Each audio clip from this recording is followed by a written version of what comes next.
Урматтуу достор, урматтуу калайык.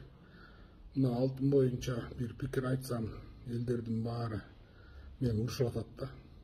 Алтының көппү, алтының барбы, акчабыз жок болуп атса алтынды эмне мынтип атасын кайдан алтын табабыз, алтын бер деген. Эми айтайын дегеним мындай да, урматтуу калайык, урматтуу достор. Турцияда биз окуп жүргөндө мындай бала чакасына жалы бала төрөлсө же баласы үйлөнсө түрктөр бири-бирине алтын алып барат. Мамилесине жараша кээде биз 2000 сом, 3000 сом, 5000 сом, 7000 сом, 10000 сом алып баргандай эле булар алтын алып барышат да. Мунун пайдасы эмне? Биринчи таң калгам. Экинчи мунун пайдасы көп экен. Биринчи ошол алтын алып барсаң, ошолорго пайда экен, ал катып коет экен, кыйналганда любой убакыт алып барып алтынын баасы бир калыпта тура берет, өссө ылдый түшөт экен да. Анан алтын деген алтын тура берет экен, чирибейт экен. Сомдой болуп, доллардай болуп жоголуп кетпейт экен. Алтындын баасы бир калыпта кармалат экен да.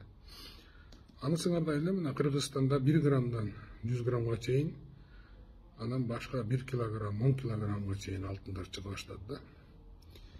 Эми баарыбыз бир тең эмеспиз да. Биз мисалы 10 килограмм ала албайбыз, 100 грамм ала албайбыз. Анан баары бир бала төрөлгөндө көрүндүк беребиз, той ашка барса көрүндүк беребиз, үй алсак көрүндүк беребиз, бир жылкы берип атабыз, тай берип атабыз, торпок берип атабыз, кой берип атабыз, мисалычы. Ошонун ордуна мисалы эми биздин кыргыздыкы деле инвестициясы бул жылкы.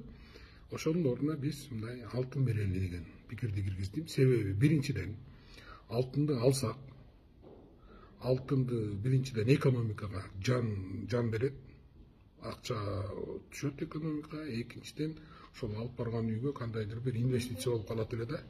Ошон үчүн сиздерден суранарым туура түшүнүңүздөр. Алтын албасаңар албай эле койгула. Торпок тай берем десеңер бере бергиле. Акчалай алып барам десең акчалай алып баргыла. Бул пикир макул экенсиңер, чимкирек экенсиңер, ана экенсиңер, муна экенсиңер деп урушпаңыздар, өтүнүч сиздерден. Бул мыйзам эмес. Ошон үчүн экономикага жандуу акча кирсин деген пикир болчу. Рахмат.